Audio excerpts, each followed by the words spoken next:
Señores, buenas noches. Esto es Luis Novarecio de Entrevista. En un instante estamos hablando con el filósofo Ricardo Foster, una persona muy interesante para ser escuchada. Algunos lo vinculaban con Carta Abierta, con los intelectuales kirchneristas. Me parece una injusticia. Quiero decir que antes que nada es un intelectual que adhirió algunos conceptos del gobierno de Cristina y de Néstor Kirchner. Me parece más que interesante para analizar qué es lo que está sucediendo en una jornada con datos para nada buenos. Las consultoras privadas estimaron que con el nuevo índice de inflación, que va a rondar el 5,6%, anualizado estamos hablando del 54% de inflación. Septiembre, 54% de inflación. El presidente de la Nación sigue haciendo sus giras por distintos lugares, ahora tocó la provincia de Santa Fe, habló en realidad con una radio de Rafaela e hizo una comparación, bueno, hoy hay un filósofo que me ayudará a entenderla, la verdad que llamativa. Uno ya sabe que el presidente es hincha de Boca, de hecho su formación política o su antecedente político más potente es haber sido presidente de Boca, antes de ser jefe de gobierno, uno sabe que le gusta mucho el fútbol. La pregunta es si que haya perdido Boca 2-0 amerita una comparación con el 27 de octubre, y lo hacía así una radio de Rafaela. Pero la verdad es que hay que reconocer que ellos jugaron un gran segundo tiempo, nos superaron marcadamente en el segundo tiempo, pero falta la revancha, así que, así como digo que sí se puede el 27 dar vuelta a esta elección y seguir trabajando juntos, porque lo que hemos hecho es importante, no fue en vano. Todo este esfuerzo que ha hecho la clase media argentina, todo el esfuerzo que ha hecho los argentinos en general, no ha sido en vano. Empezamos a resolver problemas graves que arrastramos hace décadas.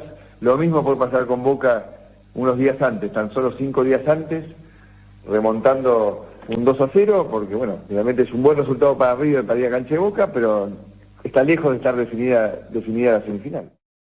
Estoy tentado a hacer un análisis sobre este tema, pero si les parece lo recibo directamente al invitado y lo charlamos con él. Ricardo, ¿cómo estás? Un gusto, muy bien. Verte, ¿eh? Bienvenido. Primera vez acá. Primera. ¿Hice bien en presentarte como un intelectual que adheriste a algunos conceptos del kirchnerismo antes que un intelectual K? A ver, la palabra intelectual es una palabra compleja, equívoca, de larga historia. Soy alguien que se dedica al mundo de las ideas, que enseño en la universidad, que escribo y que tengo, por supuesto, convicciones políticas, que tengo una historia, una biografía, y que he visto que los 12 años de Néstor y Cristina Kirchner fueron, en términos personales y biográficos, quizás de los más significativos de nuestra historia democrática, de los más complejos, intensos, interesantes, y de reconstrucción también de tramas muy profundas de la Argentina. En ese sentido, me considero muy cercano a lo que fue la experiencia kirchnerista. Incluso tuve el honor de ser durante 1 año y medio secretario de Estado en el Ministerio de Cultura, con lo que eso también me coloca allí, y he escrito algunos libros, uno cuyo título es La anomalía kirchnerista, que de alguna manera quiso pensar esta suerte de novedad, de llegada inesperada, de anomalía que tuvo el kirchnerismo en relación al pasado inmediato también, ¿no? Entonces, bueno, las definiciones, los sismos y las identidades fijas me parece que ya no cuadran en una época donde nada ha quedado en pie tal cual era hace unas décadas atrás. Es casi una comodidad periodística, ¿no? Encasillar, claro, ¿no? Así. Bueno, antes de hablar un poco de lo que pasa ahora, ¿te merece alguna reflexión River, Boca y el 27? A ver, si no fuese algo que proviene de Macri, que ya nos tiene acostumbrados a estas metáforas futboleras, pero de baja estofa, porque si fuera Dante Panzeri, si fuera Bielsa, si fueran aquellos Menotti o Bilardo hablando de fútbol, vaya, Diego Lucero, que escribía unas columnas extraordinarias en la década del 60, estaríamos frente a algo interesante, pero la trivialidad, la chabacanería, el nivel zócalo de las comparaciones que hace el presidente de la Nación y frente a un acontecimiento tan significativo como es el del 27 de octubre, me parece no simplemente arriesgado, me parece casi una tomada de pelo. A esta altura creo que pone en evidencia su escasez reflexiva, pone en evidencia la chatura intelectual con la que Macri siempre ha atravesado, me parece, su vida política. Nunca le escuché una frase con que tuviera alguna carga, que tuviera alguna memoria previa a la frase. Son frases propias del coaching, de la publicística, de lo que en algún modo constituyó cierta estética del macrismo bajo la impronta que ahora me parece que ha quedado un poco de lado de Durán Barba.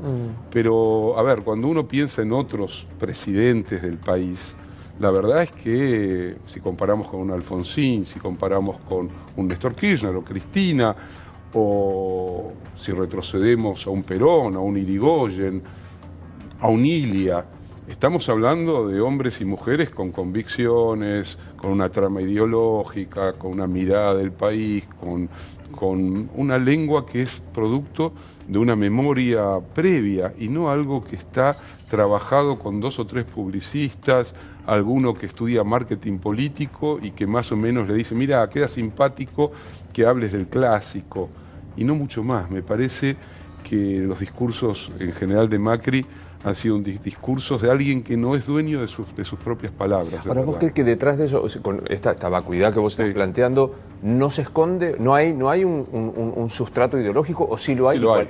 ¿Cuál es?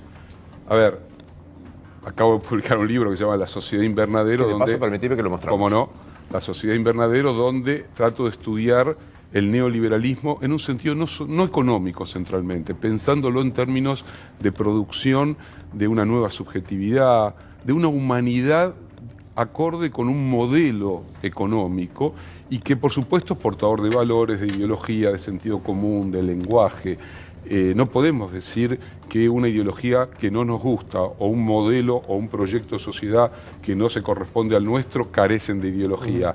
El mal tiene ideología, el nazismo tenía ideología, el fascismo también, el comunismo y el liberalismo tienen ideología, los nacionalismos. No hay un discurso que carezca de ideología, de preconceptos, de prejuicios, de núcleos normativos. Sucede que los núcleos normativos o la ideología que me parece que representa el macrismo en la Argentina es una ideología que tiene consecuencias directas sobre la vida social, sobre la vida económica, sobre la vida cultural, sobre la vida institucional, que creo que están absolutamente del lado del daño. A mí no me sorprende lo que está sucediendo. Yo creo que en abril del 2016, en un programa de radio, después de hacer una larga reflexión y aclarar el sentido de la frase, dije, yo no quiero que al gobierno de Macri le vaya bien. ¿Por qué? Porque las consecuencias de una política como la que va a implementar, y efectivamente estaba implementando el macrismo, no había que ser un experto en economía, ni mucho menos, van a culminar en un enorme daño social. Yo hace mucho tiempo que vengo estudiando, reflexionando, trabajando estas mutaciones de la sociedad contemporánea, que hoy tienen rasgos distintos, no es solamente lo económico. A mí me preocupa enormemente la devastación ambiental. Estamos en medio de una catástrofe que no está por acontecer, sino que ya ha acontecido. Y veo con muy buenos ojos el despertar de una generación que está preocupada. Pero todo eso nos lleva también a pensar qué sistema político, qué ordenamiento económico, qué modelo de sociedad. Y frente a eso, me parece que los últimos casi 40 años de la propia historia del capitalismo han sido los más regresivos de la historia del capitalismo. Déjame hacer un punto Sí. porque me interesa mucho. Vos has hablado de los núcleos normativos que conforman la ideología de Macri. Sí. Merecería el libro, quiero decir. Sí. Pero digo, ¿te animás a decir qué es Macri? Casi si nos sentáramos en el laboratorio de la universidad, Sí. ¿qué es Macri? Creo que hay en su composición un profundo revanchismo social. La Argentina no ha logrado salir de una suerte de empate que comienza con el peronismo y que tiene que ver con el modo como se distribuye la riqueza en una sociedad. No estoy hablando de socialismo, no estoy hablando de nada que no sea una distribución que en el orden propio de una economía de mercado o de una sociedad burguesa implica que los asalariados, los trabajadores, las clases medias tengan un porcentaje que en algunos momentos de nuestra historia fue del 50% o incluso un poquito más del 50%. Hoy eso es mala palabra, así como las ideas de Keynes o el welfare state o el New Deal de Roosevelt o el estado de bienestar en general, que ocuparon décadas de la historia europea, de la historia de Estados Unidos y de algunos países de América Latina, conformaron un momento muy interesante de la sociedad contemporánea y hoy se han convertido en una especie de bestiario donde entra demagogia, autoritarismo, totalitarismo. La palabra populismo es una especie de bestia negra que se come a los niños crudos. Y uno dice, a ver, ¿qué le ha pasado al propio capitalismo? Después de la segunda posguerra, el capitalismo tuvo que lidiar con el enfrentamiento Estados Unidos-Unión Soviética, el temor a que muchos países europeos cayeran en la órbita del socialismo, y allí la socialdemocracia europea, el Partido Laborista inglés, los socialistas franceses, negociaron con sus respectivas burguesías y construyeron un Estado que se llamó el Estado de Bienestar, que creó aquello de los 30 gloriosos europeos, ¿no? Es decir, 30 años donde el Estado se ocupó de lo social, de la salud, de la educación, de la vivienda. A todos nos gustan los Beatles, a todos nos gustan los Rollings y decimos que la Inglaterra de los años 60 fue una Inglaterra con un caudal cultural inmenso. Y sin embargo, la cultura obrera inglesa, todos esos sectores que en general Liverpool, Manchester, nacieron del mundo popular inglés, tuvieron acceso, como nunca antes, a la educación. Ahora, Ricardo, vos decías algo, hay una suerte de revanchismo social. Sí. Se puede postular, según lo que vos estás diciendo, que sería como un sector de la aristocracia, no sé, vos me dirás qué, que se venga o que se enoja por esta redistribución de la riqueza. A ver, Macri lo dijo sin anestesia mucho antes de ser presidente. El salario es un costo y siempre tuvo, a ver, cualquiera que haya frecuentado el mundo Cardenal Newman, para decirlo de ese modo, de ciertos sectores muy ricos de la Argentina, saben que allí hay una mirada muy destemplada, muy desconsiderada, muy despectiva frente al mundo social popular, y que hay algo de clase muy profundo. No en todos, por supuesto. Obviamente que hay personas que tienen una sensibilidad de otro orden, pero hay una mirada de país que implica que el país les pertenece. Así como en algún momento la vieja oligarquía del siglo XIX y principio del siglo XX se sentía dueña de la patria, y después llegó el irigoyenismo y llegó el peronismo y llegaron las multitudes que dijeron, bueno, la patria se construye de una mezcla diferente. Me parece que hay quienes todavía creen que los que trabajan o los que producen riqueza son unos y los demás o son vagos o son personas que no tienen otra misión en la vida que recibir un plan social, o son trabajadores que me están generando una caída en mi rentabilidad. Si vos mirás, para decirlo rápido y pronto, la línea del salario y de la rentabilidad empresarial a partir de la segunda posguerra, del final de la segunda posguerra hasta la década del 70, que fue la época del estado de bienestar, vas a ver que la línea de los salarios va hacia arriba y la línea de rentabilidad queda bastante achatada. Si mirás lo mismo a partir de la década de los 80, vas a ver que la línea del salario va inexorablemente hacia abajo y la línea de la rentabilidad crece monstruosamente. No en los países periféricos, en los países centrales. Es la crisis de la clase media francesa que expresan los chalecos amarillos, es la crisis de los trabajadores estadounidenses que vieron cómo de repente sus ciudades industriales se convertían en cementerios y las grandes empresas se iban a la China. Es la crisis que expresa que hoy una de las salidas a las políticas neoliberales en Europa sea la extrema derecha, no las corrientes progresistas o de izquierda. Es decir, uno no puede ser naif, ingenuo al mirar la realidad, al mirar el presente, a ver qué pasa con una sociedad que concentra cada vez más la riqueza, pero no solo en nuestro país, a nivel global. Yo no sé si son 100, 50, 200, no importa. Fortunas individuales que son dueñas del 50% de la riqueza producida por la totalidad de la humanidad.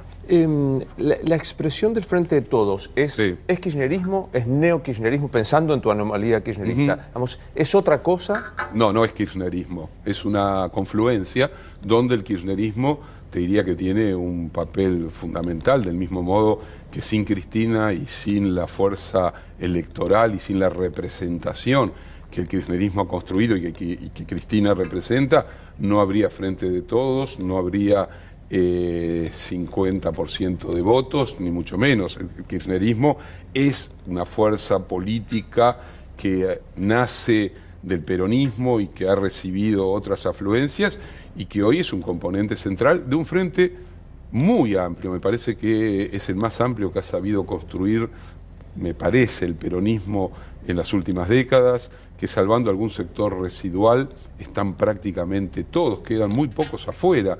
Creo que finalmente el acuerdo con Massa, con los gobernadores, etcétera, etcétera, terminó de diseñar un frente que, como todo frente, representa diversidades, que tiene en su interior obviamente tensiones, y que a la hora de gobernar va a tener que procesarlas bajo la lógica de la consensualidad, ¿no? Pero digo, ¿te imaginas otro movimiento distinto? O sea, este consenso que vos decías, sí. ¿Te imaginas ideológicamente distinto? ¿Al kirchnerismo? Sí. No es lo mismo Cristina que Alberto. Eso está claro, Alberto lo ha dicho, ha planteado sus críticas, Cristina ha gobernado el país, ha señalado algunos núcleos claves de ese gobierno.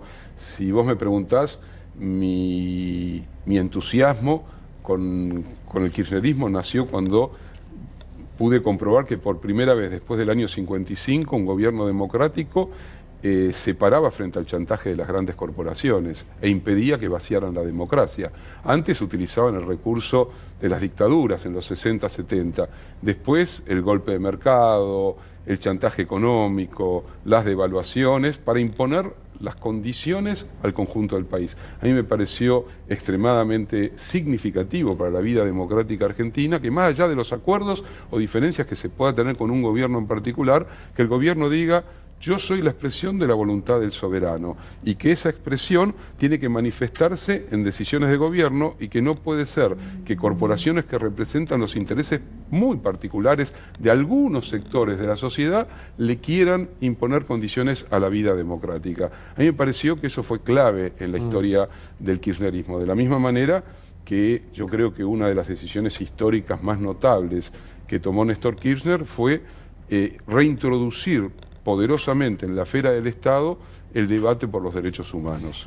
Vos decías, Alberto no es Cristina, y es obvio, sí. Pero va de suyo, pero ¿te imaginás que este gesto, que tuvo una brillantez política, incluso para quien, frente a quien habla, sí, que yo dije, se terminó, Cristina, la gran política argentina, erré, digamos, y debería hacer la autocrítica, la estoy haciendo, pero digo...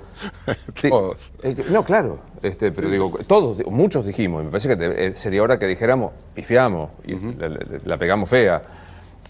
Digo, ¿te imaginas que esto supone, esta ceder en la presidencia, un correrse, Cristina, en la escena política? ¿Te imaginas una vicepresidente tradicional de la Argentina u otra cosa en ella? A ver, yo creo que en la decisión de Cristina hubo una extraordinaria generosidad, rarísima en el mundo de la política. Generosidad respecto a la sociedad, respecto al país, respecto al presente y al futuro. Quiero decir, Cristina hizo una lectura y sigue siendo una pieza política más que interesante para volver a escuchar esa decisión. Son pocos minutos, pero son muy densos porque habla de lo personal, de lo nacional, de lo regional, de lo internacional, de la política, y plantea que ella cree que la Argentina que deja el macrismo, muy dañada, muy lastimada, y las condiciones de época y las condiciones globales exigen quizás un tipo de gestión política que para ella está mejor representada por Alberto Fernández. Me parece que es un acto que implica también una lectura respecto a lo que significan las disputas políticas, incluso las peleas políticas. ¿Coincidís con esa lectura? ¿Crees que él representa mejor en este tiempo? A ver... ¿Tienes una categoría? No, está buena tu pregunta. En el Talmud está prohibido hacer profecías, ¿no? Y como tengo... Me acabas de liquidar las 3 siguientes preguntas. No, quiero decir, es muy difícil proyectar sobre el futuro. Sí, creo que Alberto ha crecido a lo largo de la campaña y desde el momento en que se tomó la decisión, ha crecido políticamente.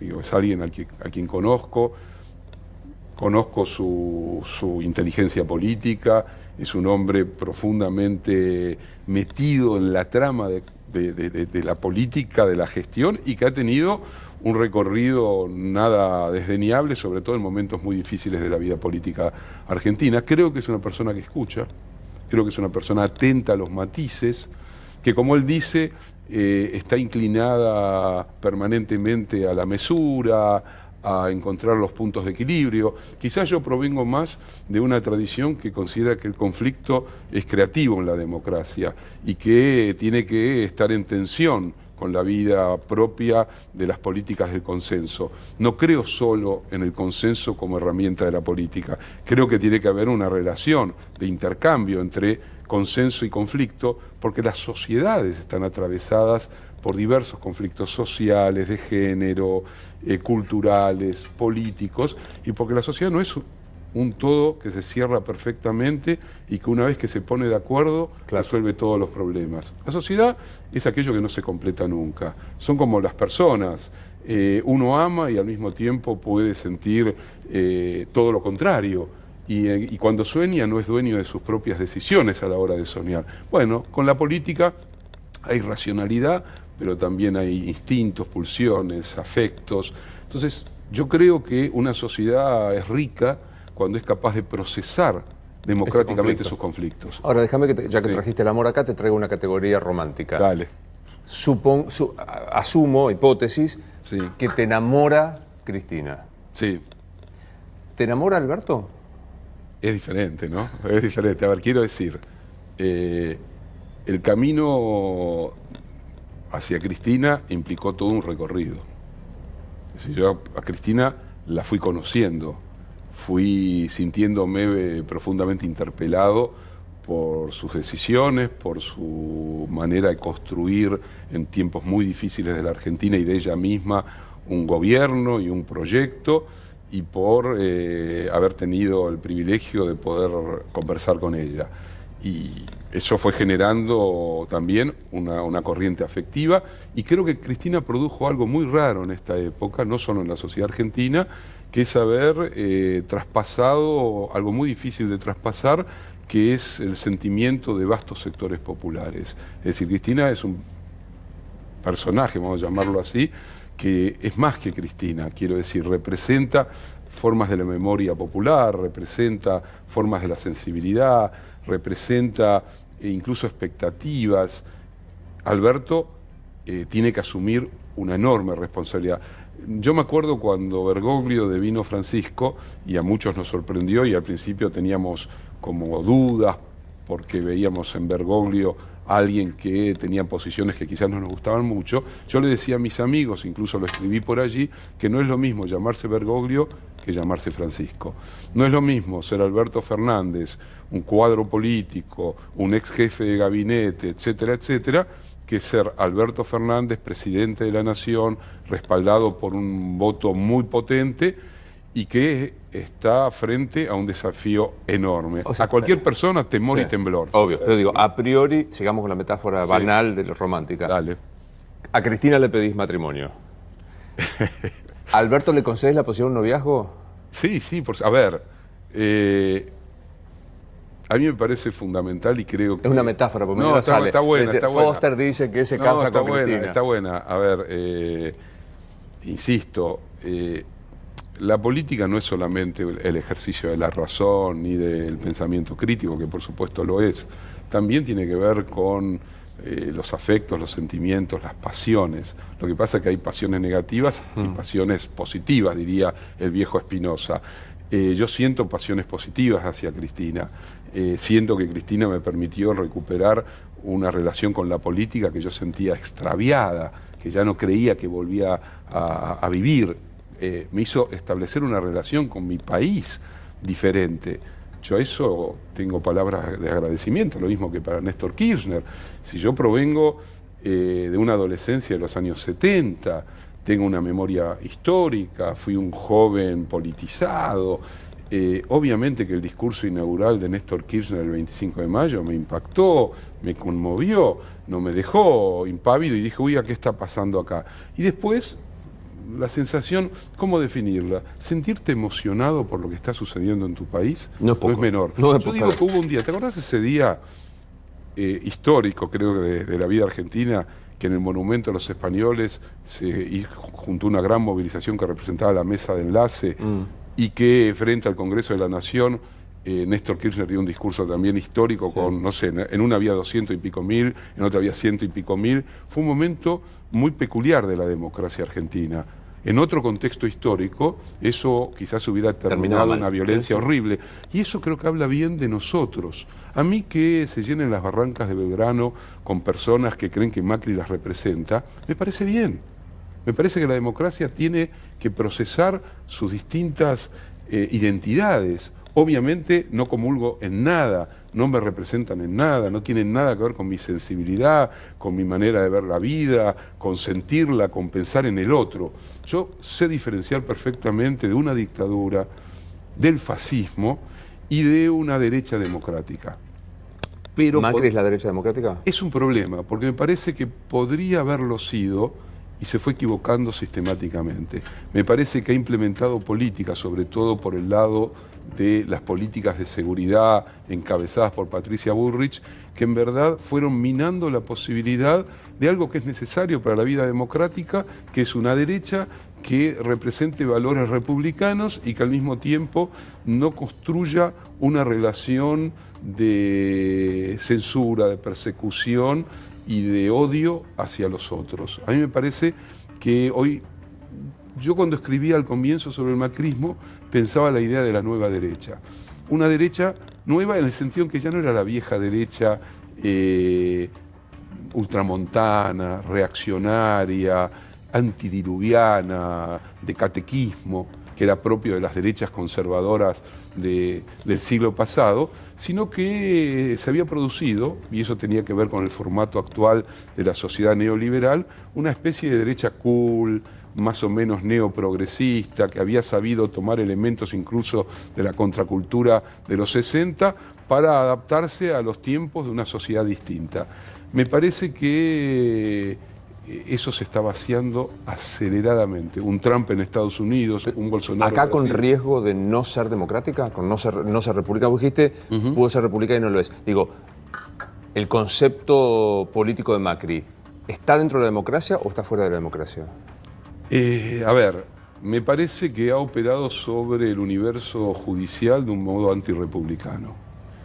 Hay dos tradiciones en la historia política argentina, y no solo argentina, que uno por comodidad podría llamarla la republicana y la democrática.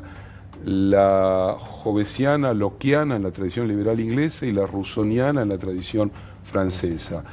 Yo creo que en la Argentina, salvando excepciones, paradójicamente quienes siempre han defendido la tradición republicana fueron aquellos que sufrieron las persecuciones de los que se definían a sí mismos como republicanos.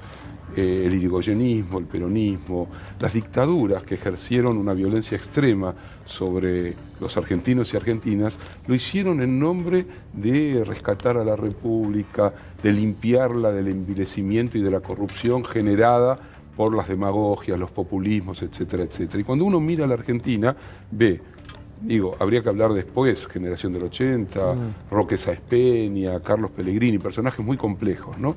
Para nada, yo no comulgo con la idea de una historia binaria. Sarmiento para mí no es solo un monstruo, es alguien mucho más significativo en nuestra historia, ¿no? Pero bueno, salvando eso cuando uno piensa en la historia no tan lejana argentina, el momento de ampliación de derechos, cuando la sociedad está demandando y no se la reprime, básicamente tiene primero el rostro de ese radicalismo de principio del siglo XX, después tiene el rostro del peronismo que cortó de una vez y para siempre la idea del vasallaje en el interior de la sociedad argentina. Si uno compara, por ejemplo, la sociedad chilena y la sociedad argentina, para no ir muy lejos, la diferencia es el peronismo, porque el peronismo no solamente fue una demagogia que le otorgó dádivas a los pobres, sino que fue la construcción de una conciencia político-social de los subalternos, de las mayorías, respecto a su lugar y a sus derechos en el interior de la sociedad. Me quedé pensando un poco en el radicalismo, porque vos hablabas del radicalismo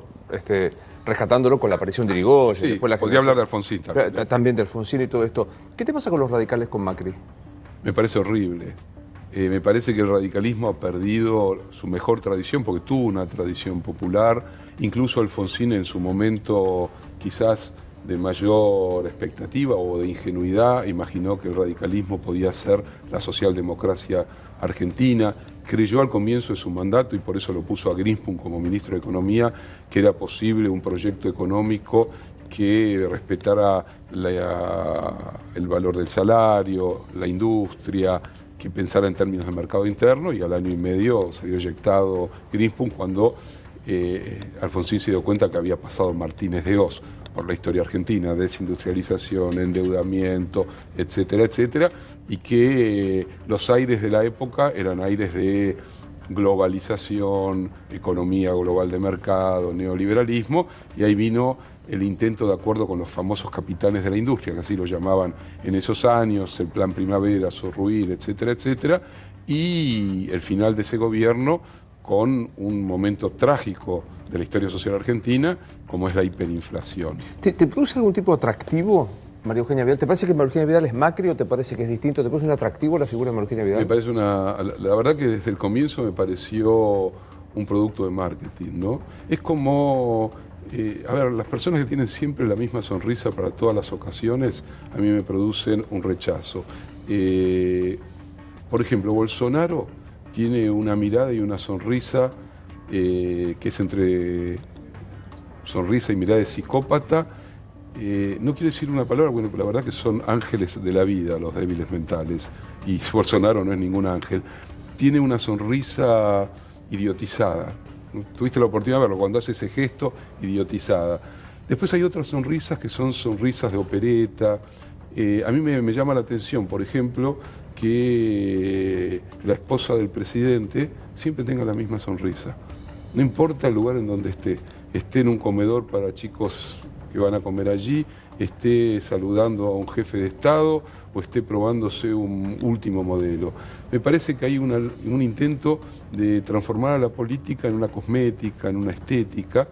Un filósofo al que quiero mucho, que se llamaba Walter Benjamin, filósofo de la primera mitad del siglo XX, que murió cuando escapaba de los nazis cruzando una frontera de Francia a España, decía que el fascismo es la estetización de la política. Y me parece que hay en ciertas prácticas contemporáneas, que son prácticas del vaciamiento de la política, una estetización. El durán-barbismo, que no es fascista en el sentido del término, sí implica una suerte de vaciamiento de lo democrático y de lo político. Mientras que una política emancipatoria es una política que tiene que, de alguna manera, politizar la cultura.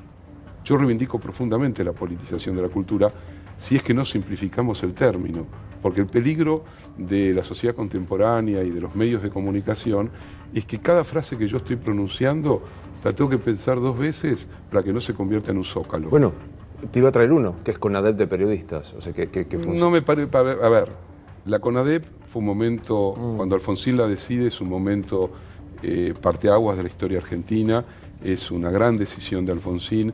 Creo que es una de las claves para entender nuestra vida democrática y lo que implica también el debate continuo sobre la memoria histórica. Lo hace junto con una decisión que completa la CONADEP, que es nada más ni nada menos que el juicio a las juntas y que está ligado al terrorismo de Estado, etcétera, etcétera. Me parece que uno puede discutir y debe discutir el lugar desde el que enuncia un periodista, la relación que tiene con sus convicciones, con la empresa para la que trabaja, el hecho de que en muchos aspectos las corporaciones periodísticas hoy son parte estructural de un sistema y de un sistema de dominación. No se puede explicar la expansión del neoliberalismo sin el papel constructor de subjetividad, de sentido común y de lenguaje que tiene la industria de la comunicación y de la cultura. Para decirlo de otro modo, Estados Unidos no se expande por el mundo como fenómeno hegemónico solo por los tanques y los misiles.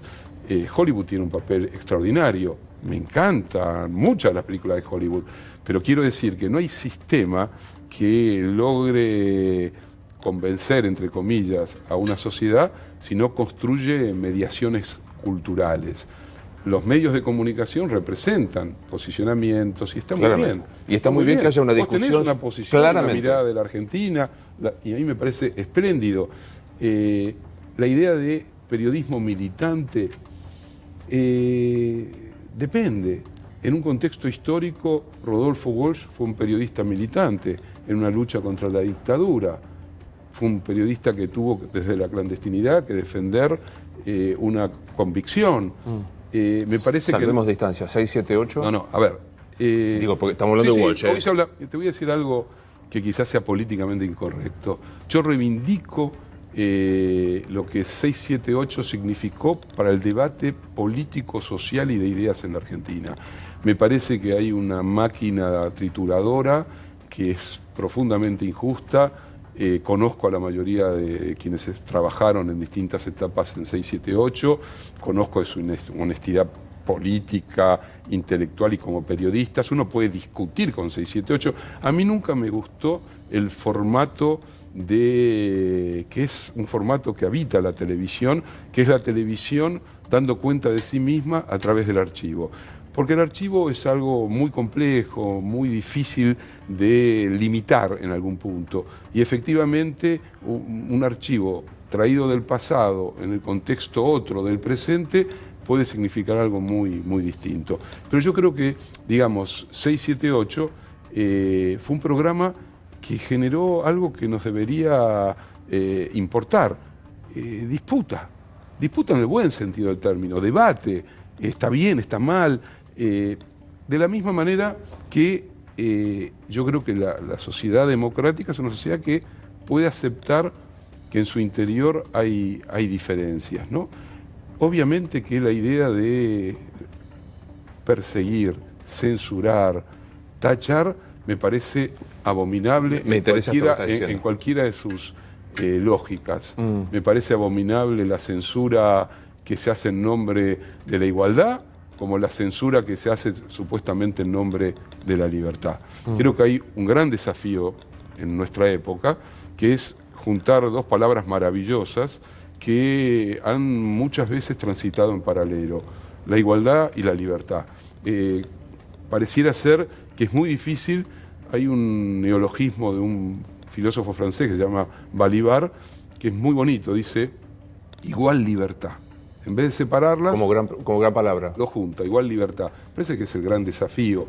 Y dentro de ese desafío es, por supuesto, determinar los alcances de lo que significa la igualdad y plantear qué decimos cuando decimos libertad. Porque todos aceptamos casi como si fuera algo natural que la palabra libertad está asociada a individuo y a propiedad. Que John Locke, el filósofo inglés, fue el que de una vez y para siempre inventó la idea de libertad. Me parece muy rico el pensamiento de Locke, muy interesante y en un contexto de época también muy valioso. Pero la libertad tiene otras acepciones, ha recorrido otras experiencias sociales, civilizatorias, culturales. También incluye a la primera persona del plural, incluye lo colectivo. Te doy un ejemplo que se entiende lo que quiero decir. Ese liberalismo clásico que planteaba la relación entre individuo, libertad y propiedad del cuerpo, libertad de palabra, etcétera, etcétera, sentía que el individuo, que era la célula organizativa de la sociedad, tenía una responsabilidad respecto al resto de esa sociedad, que era responsable frente a lo común, frente a lo público y frente a los otros. Una diferencia no menor del neoliberalismo en relación a ese liberalismo clásico es que el individuo se siente irresponsable frente a lo común, frente a lo público, y es como si hubiera forrado de espejos su habitación y solo le devuelve esos espejos su propia imagen.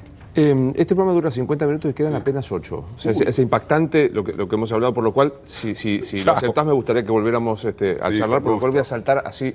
Quedan dos temas. Uno que para mí es el central, que es el existencial, que es el final. Sí. Y el otro que tiene que ver con un lugar común, y sé que me vas a bancar. Si mañana me dijeran, Ricardo Foster aparece en los cuadernos de Centeno, yo me río, como lo dije de Kicillof, me río por 25 años. Sí. ¿Qué te pasa sosteniendo lo que vos dijiste, el concepto, la matriz de ideas de Néstor y de Cristina frente al fenómeno de la corrupción, que yo creo que en algunos casos está absolutamente probada? ¿Qué te pasa con eso? A ver, yo te podría utilizar una vieja frase que viene de la época de Proudhon y que llega hasta Sartre, ¿no? Hay un sistema muy depredador que está atravesado estructuralmente por la corrupción y que las prácticas estatales en gran medida han sido capturadas por ese sistema. El sistema se llama capitalismo, ¿no? Hay una maravillosa frase de Manolito, el amigo de Mafalda, Que acaba de cumplir 55 años, Sí. como el que suscribe. que dice que para amasar una gran fortuna, primero hay que hacer harina a los demás. Quiero decir, aquello de que hoy está muy de moda, ¿no? Si es rico, ya está hecho, honestidad garantizada. Es muy difícil la administración del Estado. Me parece que dentro de los gobiernos, y hay un problema no menor, hay nichos de corrupción que tienen un núcleo que para mí es clave transformarlo radicalmente, que es el financiamiento de la política. Te doy un ejemplo. La Corte Suprema de Estados Unidos tomó una decisión que a mí me parece horrenda hace un tiempo atrás, que es, te lleva el nombre de uno de sus jueces, que ya no está más, que se llama Kennedy, pero no tenía nada que ver con el Kennedy presidente, que homologó a las corporaciones económicas como personas de discurso a las personas físicas. Dijo que tenían el mismo derecho de participar del financiamiento de un partido, de una campaña política. Es una aberración, porque todos sabemos que no es lo mismo ser el señor Google, o ser el señor Facebook, o ser el señor Ford, que ser John Smith. Claro. Por lo tanto, el gran problema es que si no encontramos mecanismos de financiación de la política, queda en manos de los lobbies, queda en manos de la industria farmacoquímica, de la industria militar, de los grandes dueños de la riqueza. Entonces estamos frente a un dilema para nada menor, que es cómo democratizar el financiamiento de la política. Digo esto porque me parece que una parte no menor de los dispositivos de corrupción de los gobiernos, no solo en la Argentina, pero en la Argentina en particular, tiene que ver con el financiamiento de la política. Y después diría, Sí. a tu pregunta, que debemos garantizar el funcionamiento de un sistema judicial que sea capaz, no existe la objetividad plena, pero que sea capaz de operar con arreglo a derecho la investigación de verdad sobre los actos de corrupción. Vos hablaste de los cuadernos, yo te podría decir fotocopias, te podría decir que todo lo que hizo Bonadío estuvo tachado desde el comienzo porque los arrepentidos ni siquiera en los interrogatorios fueron filmados, grabados y que se parecieron más a sesiones inquisitoriales que a otra cosa. Tuve la oportunidad de charlar, por ejemplo, me enteré que hoy le dieron, no sé cómo se llama, la libertad a Ferreira, de electroingeniería, y él me contaba lo que habían sido esos interrogatorios. Y como él se negaba a arrepentirse, fue el único empresario que no se fue a su Que casa. fue adentro. Yo no voy a defender la gestión Bonadío, Sí. estoy en contra de las prisiones preventivas como arma de extorsión, lo he dicho, y etcétera, etcétera. Cuando fue detenido Vudú, y me costó, dije que estaba mal detenido procesalmente, sin duda. Ahora digo, no quiero hablar de los cuadernos, porque la verdad, aprovechándote que estás vos, prefiero hablar de filosofía, pero digo, un proceso que tiene a un empresario arrepentido, a un funcionario que dice que coimió, a un juez que fue Yarvide que dice que no investigó y a un lavador de dinero que dice que sacó el dinero. ¿No te parece que es sospecha bastante fundada de que hubo un fenómeno de corrupción? Insisto, que la justicia lo pruebe de un modo preciso. Cuando se termine de probar, cuando todas las instancias procesales se cumplan y efectivamente se ponga en evidencia que hubo un proceso legítimo y aparece un funcionario que ha sido corrupto, me parece que ese funcionario tiene que cumplir la pena a la que le sea impuesta. Pero, a ver, yo no puedo invalidar un proyecto político, un proyecto de sociedad, porque algunos funcionarios pudieron ser o no corruptos. Porque eso literalmente lo que hace es invalidar cualquier proyecto político. Salvo que la cúspide de ese proyecto estuviese involucrado en la corrupción. Yo no Y también creo, no crees no. en la inocencia, en la transparencia de Cristina. Absolutamente, absolutamente. Creo, no solamente creo en la inocencia de Cristina, sino que me parece que el esfuerzo de Cristina ha estado puesto a disposición de recuperar un país profundamente lastimado, viciado, que hay un gran desafío más. Yo creo que de cara a lo que se viene, así como para Néstor la reconstrucción ética de la Argentina tenía que ver con la política de derechos humanos, a mí me parece que para Alberto Fernández, que estoy convencido que va a ser el próximo presidente, no se trata solo de la reparación económica, que por supuesto eso es inmediato, ir a impedir que cunda la miseria y la pobreza en la Argentina. Pero hay algo que yo llamaría cultural simbólico, que es clave en la reconstrucción de la Argentina y donde yo mezclo allí una profunda transformación educativa que le hace falta a la Argentina y una impronta que tenga en lo cultural una dimensión clave, porque creo que es un lenguaje que atraviesa y revitaliza a una sociedad. Para cerrar este tema y Sí. hablar del otro, ¿la fortuna personal de los Kirchner no te provoca para una persona Sí. modesta y Sí. austera, como vos quise decir, Sí. no te provoca ningún tipo de cuestión? A ver, es una pregunta, es buena pregunta. Si vos me decís cuál sería mi preferencia, a mí la palabra austeridad no me termina de convencer demasiado. Es una palabra rara la palabra austeridad. La palabra transparencia también es una palabra rara, porque son palabras que han sido utilizadas, sobre todo en el discurso político-económico, para hacer pedazos el salario en Europa, ¿no? Austeridad, transparencia, y me falta otra, pero que está ahí. Te liquidaban. Te liquidaban.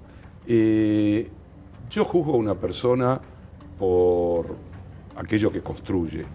Si sus bienes personales son bienes bien habidos, yo no soy una persona rica, ni me planteé, ni me planteo, ni creo que sea el destino de mi vida acumular riqueza.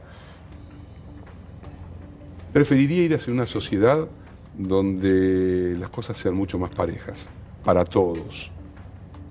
Si vos me preguntás, el liderazgo es una conjunción muy compleja de amor popular, de disposición individual, de experiencia, de razones y de sin razones. Todo eso constituye un liderazgo. Este programa tiene una excusa de hablar 45 minutos de muchos temas para llegar a este que es el que en realidad me importa, que frente a un profesor de filosofía, voy a pedir el permiso para preguntarlo como se lo pregunto a todos, es de una liviandad el modo de preguntarlo, pero no tengo más remedio. ¿Nos morimos y qué pasa?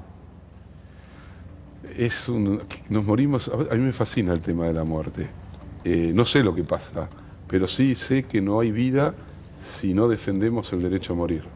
En una sociedad que sueña ilusoriamente que la eternidad es un paraíso y que no se da cuenta que sin muerte no hay vida, sin muerte no hay deseo, sin muerte no hay sexualidad, sin muerte no hay amor. Es decir, la muerte nos constituye, pero no el deseo de morirnos.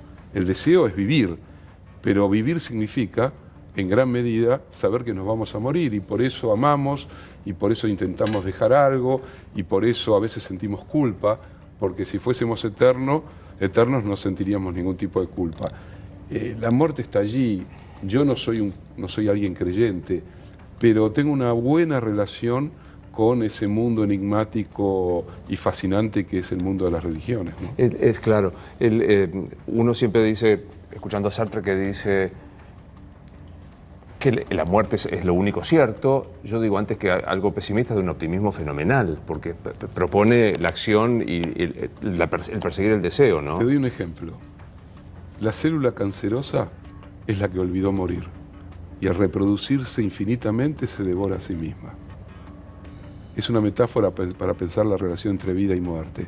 Si olvidamos morir, no vivimos. Un colega tuyo que es Darío Stanraiver. Gran amigo, lo sé. Sí. Él me decía, cuando yo te pregunto la primera vez, no pasa nada. Y me dice, yo no sé si me estoy poniendo viejo, que empiezo a desear. Claro, ahora cumplió ya 50 ahora, claro. Está jovencito todavía. Digo, ya entendí qué pensás. ¿Y en el orden del deseo, te genera alguna cosa de un deseo de que haya alguna otra cosa? ¿Después? Sí. Y a ver, a mí el enigma me encanta, ¿no? La lógica del misterio. Durante un tiempo me dediqué bastante, y ahora estoy reescribiendo para un libro futuro, meterme en el mundo de los cabalistas, en el mundo de los místicos, y obviamente que hay un misterio allí en la trascendencia que es único, pero a su vez también cada día me preocupa más la belleza de la inmanencia. Amo la naturaleza, amo el agua del arroyo cuando baja transparente, amo un árbol.